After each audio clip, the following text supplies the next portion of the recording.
Thank you for joining us for another study of the Gospel of Matthew. We are continuing our study in chapter 17 today. If you're just now joining us, we would encourage you to go back and look at our first video, and we've started at chapter 1, walking all the way through the Gospel of Matthew. We come today to chapter 17. There's an event that is referred to as the Mount of Transfiguration. It's a very important event. It looks important, but we'll see how easily it can be misinterpreted even by those who are close to Jesus. In addition to this, we'll go through the other stories that we see in this chapter and make some additional observations. Again, we're thankful for everyone who's joining us watching. Thankful for Daniel Ogles and Michael Valenzuela for being with us. Luke is joining us from Mississippi. He's moved there to start a new work for him with the congregation there in Buckhorn, Mississippi. He's in the library, and so he's having to wear a mask today, and so we won't get to see his beautiful smile, but we'll still get to hear his voice, and thankful for his participation with us. Well, as we open up the chapter 17 of Matthew, we find that Jesus and some of his disciples go up on a mountain. Luke, tell us about who those disciples are, and why do you think it's those three that we see with Jesus on this occasion? So in the first verse, it says that Jesus took with him Peter and James and John, his brother. And often, actually, it's these three names that specifically are mentioned that are with Jesus. So Jesus has his 12 disciples, but then it almost seems like there's a even closer inner circle with these three individuals. In Matthew chapter 26, you see in the garden that the disciples, when Jesus was going to pray before the crucifixion, the disciples stayed, but then those three went a little bit further with Jesus. And so I think one of the reasons why, possibly one of the reasons why it was these three who went up on the mountain with Jesus was because um, somewhat the same reasoning we find in the explanation of the parables in Matthew chapter 13. The disciples were the ones who asked Jesus what these things were about. Why do you speak in parables? And Jesus tells them, to you it is to be known the kingdom of God. And a part of that was because, they came to Jesus and asked him, what do these things mean? And so I think it's somewhat similar, possibly with James, John, and Peter. They are the ones who maybe just stuck closest with Jesus. And so I think that these three disciples were students who would stay as close as they could to their teacher. And we especially see that in Peter throughout the gospel and throughout his time with Jesus. He's one who we see constantly just trying to be as close to Jesus as he can be. And so I think that's one of the reasons, at least, why it was those three. Yeah, and I think it's helpful for us to recognize that Jesus did have closer relationships with some than others. And this is maybe a very pointed moment where that's illustrated. There are other places as well, as you noted. There is so when you look at Jesus's relationships, there is the sense in which Jesus wants closeness with everyone. He wants to influence everyone, certainly. But among the crowds, we see that there are those who are considered disciples, and they are closer to Jesus than the rest of the crowd. Among the disciples, we have the women who ministered to Jesus and the 12 apostles who share a closer relationship to Jesus than the disciples in general. And then you go a little bit further as we see you've got three among the apostles who are close to Jesus when the others are not. And so there's more than one occasion where we find just these three. And then on the cross, you see John singled out as the one that Jesus would give the charge of his mother over to and make John his mother's son in surrogate for himself. And John, of course, referred to himself as the disciple whom Jesus loved. So there's circles, of closeness. And we're going to have that too. That that it's not that we cut ourselves off and we say, I don't want to be close, or I don't want to have anything to do with this person or that person. But over time, there's going to develop a closeness, and that closeness is not to reject others, but rather it's because our time and ability to be close is limited. Of course, in our case, marriage might be the closest circle, and then you could go out from there, and as far as your circles of influence. So I think it's encouraging, and it's an example when we see that in Jesus, to say even Jesus developed these levels of closeness in his relationships, and that's going to be the case for us too. Well, they come up, as we said, and they witness this transfiguration. And it is Jesus who is transfigured in verse 2.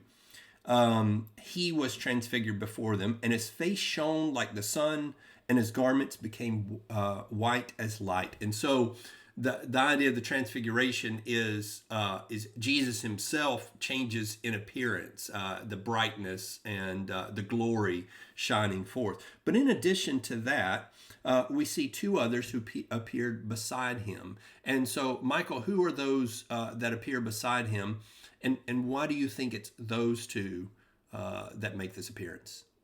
Well, if you look in verse 3, you see where it says, "And behold, it appeared to them Moses and Elijah talking with him." So, to simply answer the first part of the question, is it's Moses and Elijah, two of the great leaders of Israel. But to your second question, is as to why those two, you start thinking about some of the shadows from the old law. You start thinking about their place in the Old Testament, and you start thinking about how Moses was the bringer of the law, and you start thinking about Elijah. Even though Samuel was a prophet beforehand, you start really thinking about prophets and their work with Elijah, and you see kind of their effect with Elijah. So if you start thinking through, if you will, their connections to Jesus, you kind of eventually think to Moses of, okay, you have the same kind of circumstances happen at his birth. You have the same kind of circumstances where Moses is bringing the law from God as he's up on the mountain. You think about him being the leader of the tribe of Israel coming out of bondage, out of slavery. And you think about, kind of in a way, Moses and the promised land and how he brings Israel to the promised land. So you see kind of connections instantly with Moses that are very prominent themes through Jesus's life. And in the same thread, you see the same kind of thing with Elijah. You see where Elijah was a provider to people that were hungry when he's doing his miracles in his time. We see that Elisha even was felt alone for a period of time, where he was, in a sense, abandoned, where we see Jesus in that same kind of light near the end of his life. We also see that how Elijah was capable of, with his words, affecting the hearts of people. And you think about the way that he went to Ahab, and Ahab repented of his sin there with Naboth's vineyard. And you think about how even Elisha prepared his successor, Elisha, to continue on. And ultimately, you really see how Elijah went up to heaven in kind of a miraculous way. So there's a lot of kind of connections with the two of them. But then, kind of on top of all that, you see this idea of the law and the prophets. And Jesus in Matthew chapter 5, verse 17 says he came to fulfill the law and the prophets, not to destroy them. And then you start taking that thread through the scripture, and you see things like in Romans chapter 3, verse 21, where it says, "But now the righteousness of God has been manifest apart from the law, although the law and the prophets bear witness to it." And then if you really start thinking through all of the times that the words law and prophets are present through the scripture, specifically through Jesus' life, you think to John chapter 1, verses 45. Philip found Nathanael, and said to him, "We have found him of whom Moses and the law and also the prophets wrote, Jesus of Nazareth, the son of Joseph." And so you see Jesus at the beginning of his ministry being identified as the one that Moses and Elisha, the prophets, talked about. And then at the end of the book of Luke, you see where Jesus, I'm getting there quickly. I'm sorry. You see where Jesus in Luke chapter 24, verse 44, he said to them, "These are my words that I spoke to you while I was still with you, that everything written about me in the law and the prophets, or law of Moses and the prophets and the Psalms must be fulfilled." And then he opened their minds to understand the scriptures. So you start seeing really that law and the prophets becoming a really great theme through Jesus' life. That's why. I think that idea of law and prophets, and then we're going to look here in just a minute at Peter's response. You talked about these connections, these types, and yet they are only types. They are shadows. They fall short. As you talked about Moses leading into the promised land, ultimately Moses doesn't get them to the promised land. And in fact, he hands that duty over to Joshua, which is the Hebrew version of Jesus, who will actually lead them into the promised land. Elijah does not even complete the work that God gives to him as he's there in the cave, where God is telling him that he hands that work over to Elisha. Jesus will complete all the work that God has given to him. And so he is the perfect fulfillment, whereas they are imperfect shadows, imperfect pointers to him. And we'll note something more about that in just a moment. But between the appearance of Elijah and Moses and God's words in response to this event that we'll look at next, Peter speaks up, and he's got some ideas. Daniel, what does he want to do? What does he offer to do in response to what he sees? So Peter offers to build 3 tabernacles, one for each of them, Jesus, Moses, and Elijah. Actually, some translations say "let us," but some say "I will." So Peter's ready to go do this, kind of an impulsive response we see out of Peter typically. But similar to what happened when Jesus was baptized, first a bright cloud overshadowed them, and they became afraid, and they heard a voice speak from the cloud that says, "This is my beloved Son in whom I'm well pleased. Listen to him." And it's kind of reminiscent of what's mentioned back in Deuteronomy 18 and verse 15. It is prophesied that the Lord your God will raise up for you a prophet like me from your midst, and from your brethren. Him shall you hear.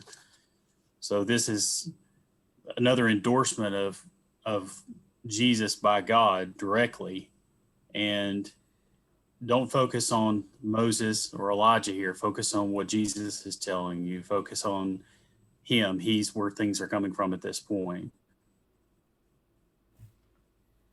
Yeah, absolutely. I really, that notion of "this is my beloved Son, in whom I'm well pleased, hear him."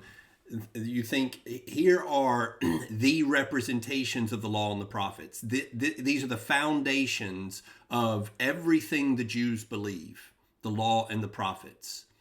And so when they see Elijah and Moses, what they are seeing, it's 3 equal parts, right? Their current master, their current teacher, rabbi, and these 2 great leaders who represent the 2 major aspects of the scripture, the law and the prophets. And so here, equal parts. And God says, no.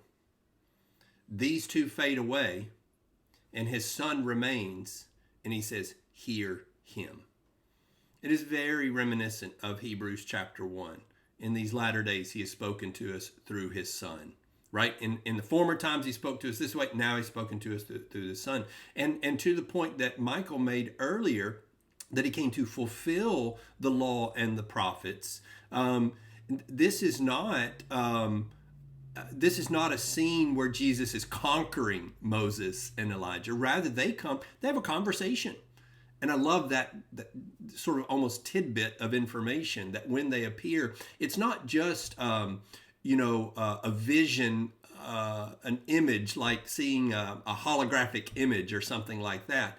They appear, they have a conversation with Jesus. And that sort of speaks more than just a notion that that's Elijah, and a notion that that's like a hallucination or something like that, but rather that they are there in fact, and they're having a conversation. We in other places we get the additional information of what they're talking about. Matthew doesn't focus on that, but I think that even telling us that they have a conversation speaks to the reality of their actual presence, that they're actually there, and that they are carrying on a conversation. It is not Jesus rebuking them or anything like that. Rather, he is carrying on the work that they began, and he will carry that work to its completion. So, as to Peter's response, can we build 3 tabernacles? I think that speaks to Peter's notion of 3 equal parts. God's response is no.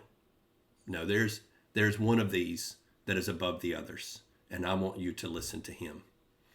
Now, the natural response here, can you imagine seeing this and just going on your merry way and saying, well, that was interesting, and forgetting about it by the time you get to the bottom of the mountain? No. Can you imagine anything else being on your mind? As you go on through the rest of the day, the rest of the week, the rest of your life. And yet, what does Jesus tell them about their witnessing of this event, Luke? Very quickly, he just tells them that they could not say anything about it until after. Well, in verse 9, it says, tell the vision to no one until the Son of Man has risen from the dead. So until after the resurrection.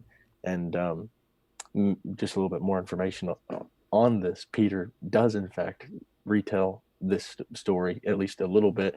He gives some information about it when he's making some points to in his second letter in 2 Peter chapter 1 and verses 16 through 18. He mentions this specific event when God the Father says, this is my Son in whom I'm well pleased. And so just very, very simply, very quickly, he just tells them not to say anything till after his resurrection. Yeah, and think about that, first of all, the difficulty that is presented. Now, I get the idea, there's no other indication. I get the idea that in this case, the apostles followed this instruction. Very often we'll see Jesus telling people when he performs miracles not to tell, and then the very next thing that we're told is that they went and told. And so a lot of people didn't listen, but it seems that his apostles did listen. And so we have that occasion where Luke is finally getting to reveal what he was able to see on this mountain. It reminds us, though, I think, of the notion that Jesus's work was gradual, and he meant for it to be gradual. He meant for it to be on his time, that his reputation spread. We talked about that as we talked about the limited commission and the harvest being, the fields being white unto the harvest. That is the idea that reputation is spreading, more and more is being known, but the full revelation of who Jesus is meant to be hidden. It's meant to be kept until he's ready to fully reveal himself. And so, as we're just reminding ourselves that in our minds, Jesus is front and center. As we're reading through this story, Jesus is still merely being talked about in many places. He's not who we know him as in the minds of a great many people. And he means for that to be the case. And so that's what we see here is you don't tell people about this. I'm not ready for that yet. There will be a moment when Jesus absolutely means to reveal himself and make clear to everyone who he is, but he's laying the foundations. And I think one thing that I take from that is the idea of an orderly presentation of the gospel, an orderly presentation of the truth. Sometimes we might say, we're not really ready to address that question. If we're talking to a skeptic, if we're talking to somebody that doesn't believe, or even somebody that believes some things, and we're walking through the scriptures, it's appropriate for us to say that maybe that's not the thing we need to start on. Let's lay some groundwork. Let's plant some seeds, and then let's come back and reveal more things. And I don't mean that we're trying to hide anything in scriptures, but maybe we're just trying to be thoughtful about the order in which we present the facts. Jesus, I think, was thoughtful about the order in which he presented the facts about himself and who he presented those facts to. Well, continuing on, it's almost, I think this is another example of maybe the apostles focusing on certain things, or at least being confused, right? There's a lot of things. There's a lot of thoughts swirling. You think about all the things that are said in the Old Testament, and there's maybe some of the pieces are coming together, but they won't fully come together to the day of Pentecost. And so there's just a lot of confusion about what's going on. And so they focus in on, wait a minute, we just saw Elijah. And, there's a lot said about Elijah in the Old Testament. And so they asked a question about Elijah. And Michael, why don't you tell us about that question and about Jesus' response to it? So their response kind of in this conversation back with Jesus, he says in verse 10, the disciples asked him, then why do the scribes say that Elijah must come first? Which harkens back to phrases from Malachi chapter 3 and chapter 4 about Elijah being the one that comes back to kind of announce that Jesus is coming, that the Messiah is coming. And then the second part of the question, what is his answer? And then you just go simply down into verse 12, and he says, but I tell you that Elijah has already come. I tell you that Elijah has already come. Wait a minute, I'm missing verse 11, I'm sorry. Elijah does come, and he will restore all things. But I tell you that Elijah has already come, and they did not recognize him. But they did whatever they wanted, whatever they pleased. So talking about John the Baptist here, that John the Baptist was that forerunner for Jesus, and he was the one that came, and he was the one that proclaimed the name of Jesus, proclaimed Jesus was coming, and proclaimed the need to repent. And they treated him very poorly. They treated John the Baptist very poorly. And so as the passage continues on, so also the Son of Man will certainly suffer at their hands. So his response is really not going to have much of a different outcome on my end, as much as how I'll be treated, how the Messiah will be treated versus Elijah when he returned already. Yeah. And so while their focus is on Elijah and having seen Elijah, it's almost like that really, they're asking a totally different question separated from what they've just seen. Hey, we've heard Elijah's going to come. Is that what this is? And no. Elijah already has come, and they didn't even know who he was. And so again, it is an expression of confusion, and yet it's an opportunity for Jesus to point to what's going on now. So it's not entirely unrelated, but it is a level of missing the point of what they saw. I think maybe this also goes back to our question of them not talking about what they've just seen. Maybe it wouldn't be so great for them to talk about what they'd just seen if they didn't understand the point. And it'll be a lot more effective, and they'll be a lot more capable of telling about what they saw after they understand it better.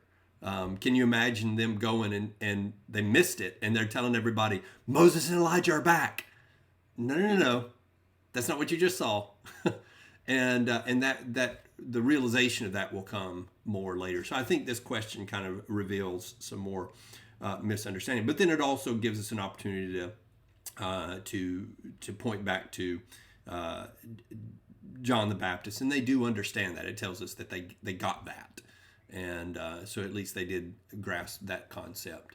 Well, when we come to verse 14, we have a man who comes to Jesus, and he brings his son. It says In verse 15, Lord, have mercy on my son, for he is a lunatic and is very ill. He often falls into the fire and is often into water. And he is demon possessed. That's what's causing this lunacy, as well as the behavior that comes from that. Why? Now, we might just say, first of all, he brings him to Jesus to be healed, but he gives a reason, particularly why he brings him to Jesus. And what is that, Daniel? Because his disciples were unable to cast out the spirit at this point. Yeah. You have to imagine that kind of a spirit and what it was doing to the boy had to create some fear in the people, to see him cast down, to have him convulse violently like that and throw him down, foaming at the mouth, one of the accounts says. Trying to handle that too in front of a crowd of people to try to heal that could have produced some fear in them that they might not be able to do it. Yeah. So they might have questioned themselves a little bit. Mark, in the parallel account, gives a little more information about the father coming to Jesus too. And he says, if you can do anything, Mark chapter 9, verse 22, if you can do anything, have compassion on us and help us. Well, Jesus kind of almost seems like calls him out on that a little bit. He says, if you can believe, all things are possible to him who believes. And he says, Lord, I believe, help my unbelief. So Jesus casts out the spirit, and then obviously the apostles are probably wondering at this point, why were we not able to do that, right? And that's where we go next in our discussion on this. So. Yeah, absolutely. And one thing that I like to point to in this passage is Tom Holly likes to say that in order to perform a miracle, that you need both power and authority. In the case of Jesus and the temptations, when Satan says, "Command these stones to become bread," Jesus has the power. But what he indicates is he does not have the authority, that God has not commanded him to do so, and he will not do what God has not commanded him to do. And so there's power, but there's not authority. Now, in the case of these disciples, we know they've been given the power and authority, that Jesus has given them both, but even though they have that authority, they've been given the power in a sense, they lack the power because of their lack of faith. And so sometimes in translating that into our circumstances in an age that is where miracles are no longer performed, which is a whole nother discussion, but in an age where miracles are no longer performed, what about our concerns of power and authority? Again, these are the two things necessary for us to do what God would have us to do, is to have power and authority. So sometimes you may have the power to do something, but not the authority, right? So I think of roles within the kingdom. And there are places where somebody says, well, I know I could do a good job at that. Yes, but you don't meet the authoritative qualifications for that. Maybe a woman preacher. It's not about whether you have the ability. It's about whether you have the authority. But then there may be other occasions where you have the authority. In other words, you meet the biblical qualifications, but maybe the power is not there for any number of reasons. Whether it's you haven't developed that, or maybe you just do not have that strength or that power. And in either case, you need both of those things to accomplish what God wants. And sometimes a deficiency of one of those things is not necessarily an indictment. In this case, the lack of power is an indictment. And that may be the case with us. Somebody says, I have the authority to preach, but I do not have the power. And that lack of power may be my own neglect. I have the power or the authority rather to teach others, but I don't have the knowledge to teach others because as the Hebrew writer would point out, their deficiencies in Hebrews chapter 5 had caused them not to be teachers, but to go back and have to be students. So we need to make sure that if we have the authority and if the power is within our reach, that we obtain it. And that would be the case with these apostles. Their lack of faith is the reason that's given here as to why they can't cast out the demon. How does that, how does verse 21 tie into that lack of faith, Luke? So in verse 21, Jesus says, "But this kind does not go out except by prayer and fasting." So those two things, prayer and fasting, we see those throughout the scriptures, obviously, and particularly with Jesus in Matthew chapter 4, you see the same kind of thing when he's about to be tempted by the devil. You see him praying and especially fasting. And I think both, maybe, well, no, I think both equally. They each take a certain amount of commitment. If you're going to truly dedicate yourself to praying to God or fasting for a specific reason, specifically for God, I think it takes a certain amount of commitment to do so. It's easy to just say you're a disciple and not do these things. It would be easy to act like a disciple and not focus on those things. And I think we kind of get a glimpse of that. And with the disciples, and I'm not saying that the disciples weren't as committed as we look at them to be throughout the gospel, but I do think we see this, especially in the garden, like we talked about earlier. They were very tired, and we understand that. We understand that their bodies were weak at the moment, and so Jesus kept finding them sleeping. But he kept telling them, pray at this time. And ultimately, I think if Jesus said that, that's what they needed to do. Even though they were tired, I think ultimately what was better for them at that time was not to sleep, but to pray and to do what he was doing.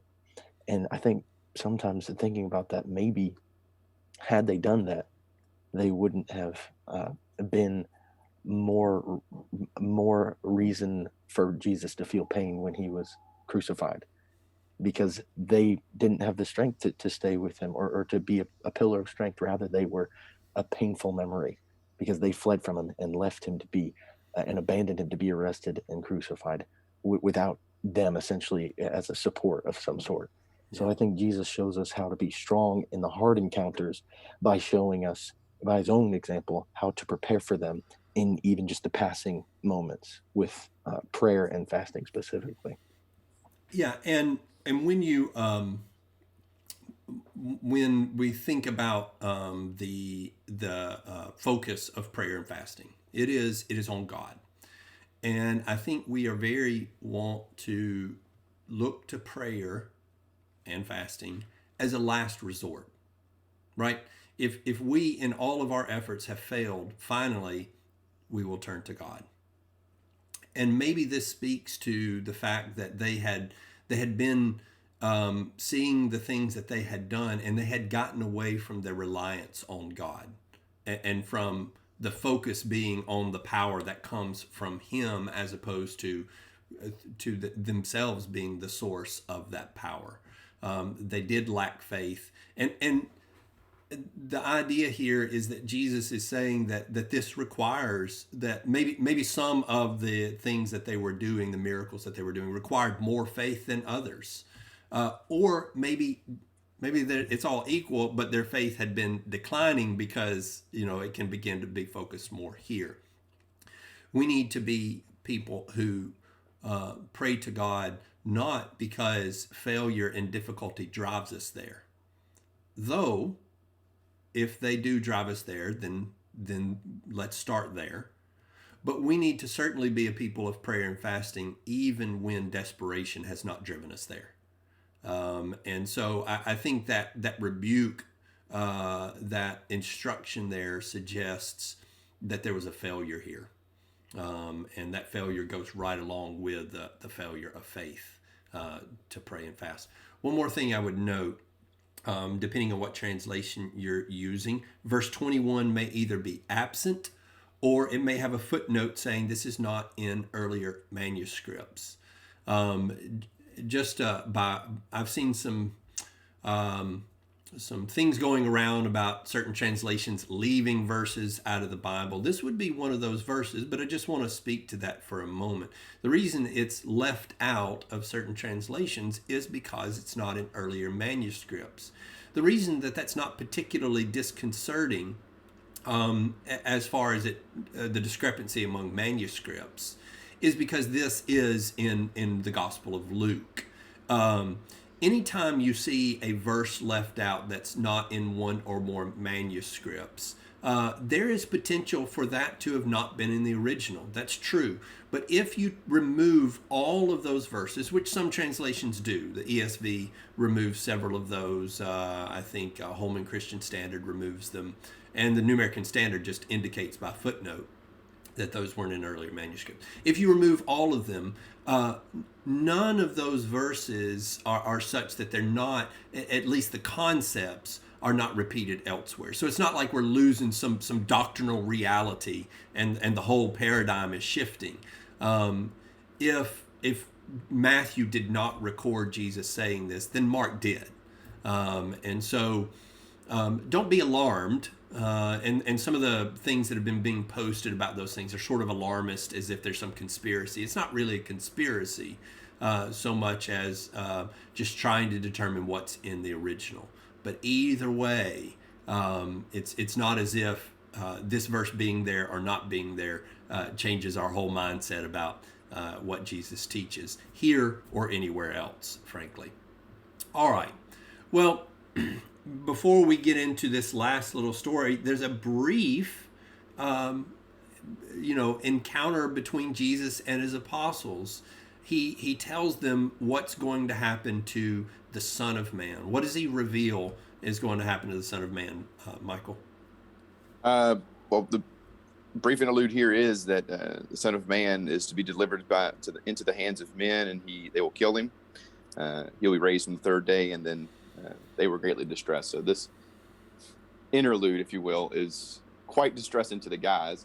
But I think in a way, it harkens back to things like Daniel 7, where this kingdom was supposed to be everlasting, never ending. They were all dominion, all power, all those things were supposed to be present for this kingdom that was supposed to come. And yet Jesus is telling his disciples that he's going to die.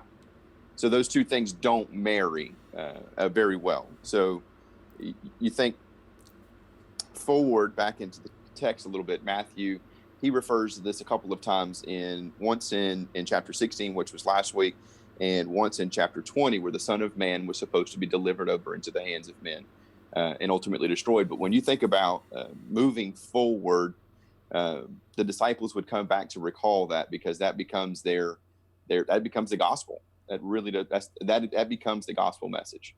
Yes. We're getting more pointed now. There have been allusions, and some of them very obscure, but we're getting much less obscure now. The Son of Man must be handed over, and he will be put to death. And so there's no like figurative language here, except for maybe the Son of Man, but they know who that is, and so he's getting more pointed. Even still, it's not that they're accepting it yet. Like I wonder as he says this, if they're thinking, well, that's really sad. I wonder what he means by that. What he means is just that. And to be fair, they might be forgiven for wondering if he means something else, because he often does mean something else, right? They have been confused by taking the literal approach, but it is interesting to me that very often the people who are around Jesus took everything in the opposite ways in which they were presented. In other words, so often they took the literal as figurative, as possibly here, and they took the figurative as literal, as we see when Jesus talks about bread or leaven or other things. And so people do today. They open up the scriptures and they're prepared to either take all as literal or all as figurative, or as in the case of, I was reading a premillennialist view, John MacArthur's view on Matthew 24. And here he goes through and he points to literal applications of everything Jesus is describing throughout the chapter. And then he comes down to the point where Jesus says these things will happen during this generation, that there will be those in this generation who will witness these things. And John MacArthur says clearly this cannot be literal. And it's because he says otherwise we'd have to spiritualize everything else in the text. And I was like, yes, that is exactly what we would have to do.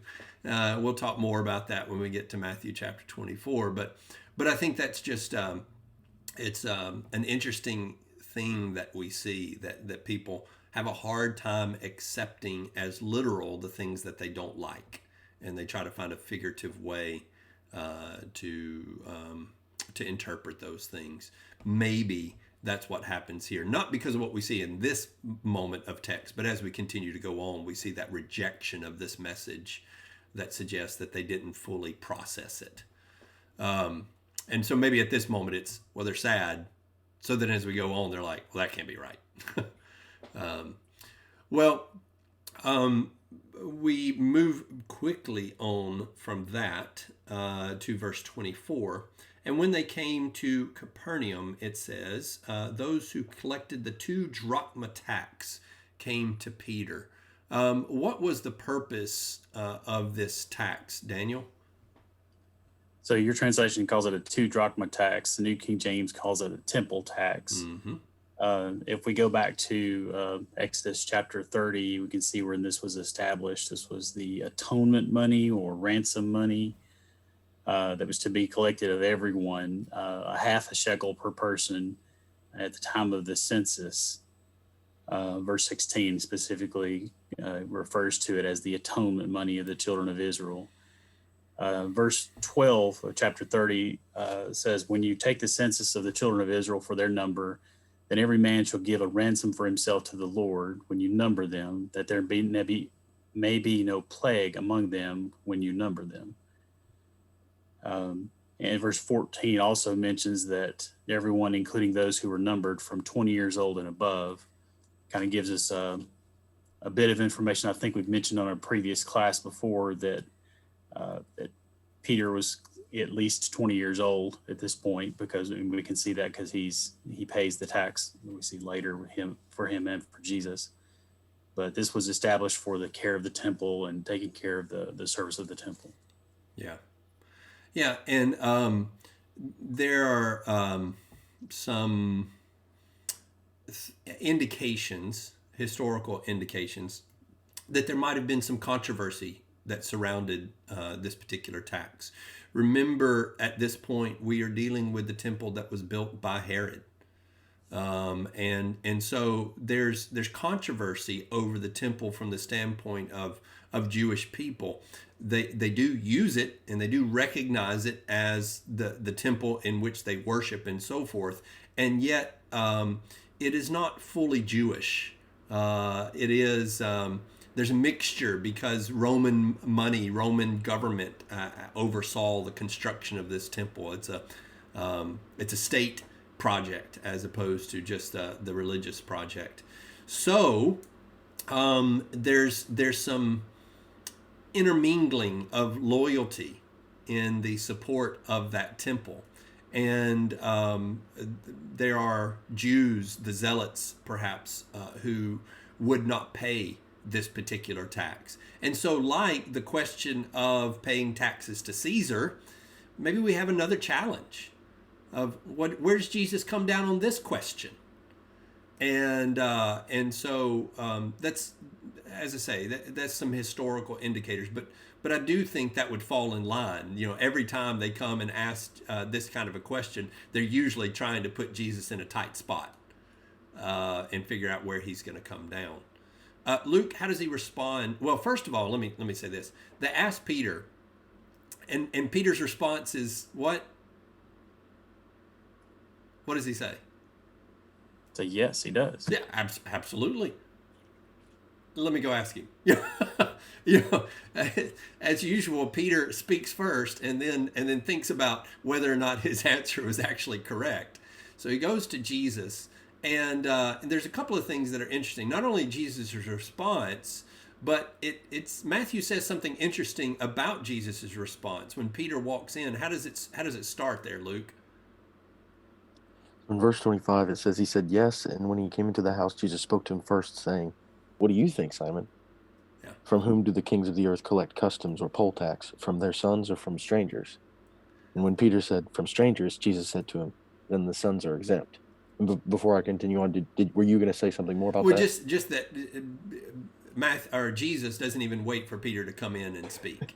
He comes in and goes, Peter, you tell me what you think. All right, but I'm going to go ahead and answer this question before you even get started. Can you imagine the impetuous Peter who's ready to go, Jesus, do you know what Peter, let me ask you a question before you even get started. And so it's like it's like he heads off Peter putting his foot in his mouth, and just said, let me go ahead and help you think through this before you ask a silly question. Well, at any rate, take us through that response there, Luke. So after verse 26, when Jesus says, then the sons are exempt, answering the question for him, in verse 27 he says, however, so that we do not offend them, go to the sea and throw in a hook and take the first fish that comes up, and when you open its mouth you will find a shekel. Take that and give it to them for you and me.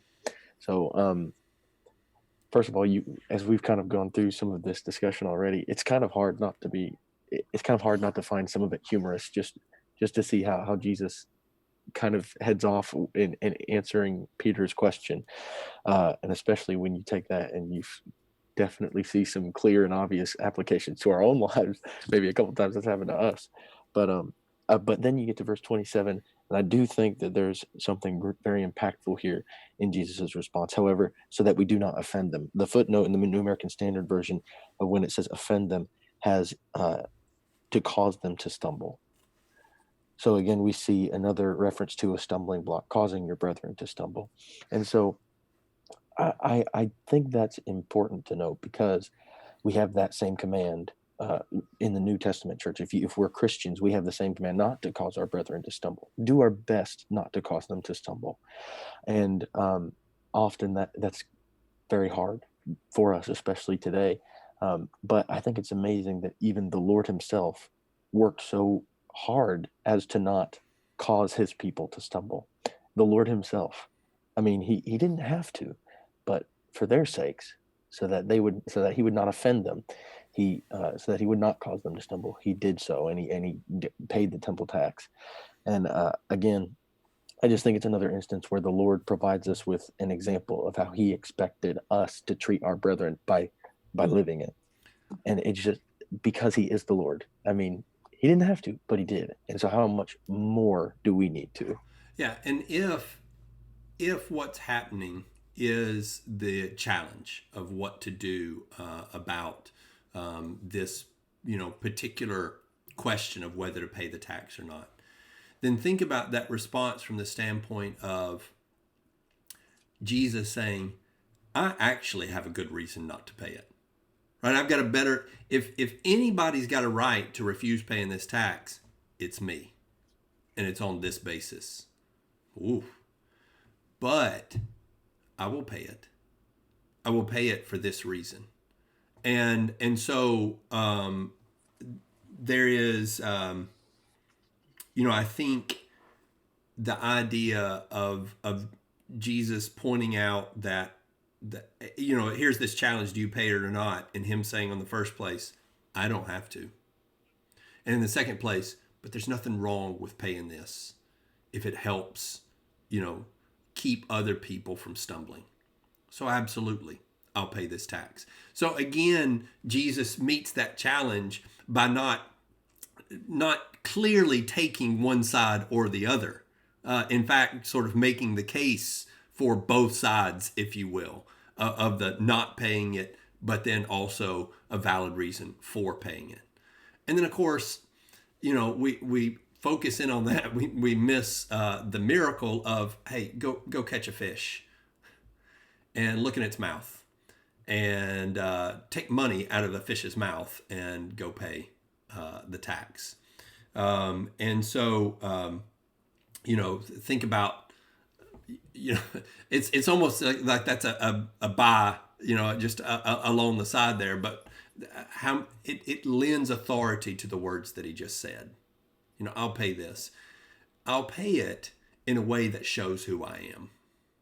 And so the pulling the shekel out of the fish's mouth give it to them for you and for me. Well, that brings us to the end of chapter 17. In chapter 18, we're going to look again at some aspects of the kingdom and think about those things together. We'll be looking at that on Wednesday night. What we're doing on our Wednesday night studies, we've started meeting for Bible classes at Pepper Road, and so we'll be recording those classes and putting those videos online late Wednesday evening. And so if you've been following our studies on Tuesday evening, just shift that over to Wednesday evening, and those should be available before the night's out each Wednesday. Appreciate Brad Collins filling in last Wednesday as my grandfather was in the hospital, still is in the hospital, and appreciate your prayers on his behalf. Thank you guys for participating. Thank everyone for tuning in and watching. I hope these studies are helpful to you. As always, if you have any questions or comments, please don't hesitate to contact us through our website, through the comment section on this video. We look forward always to more study of God's Word. Thank you.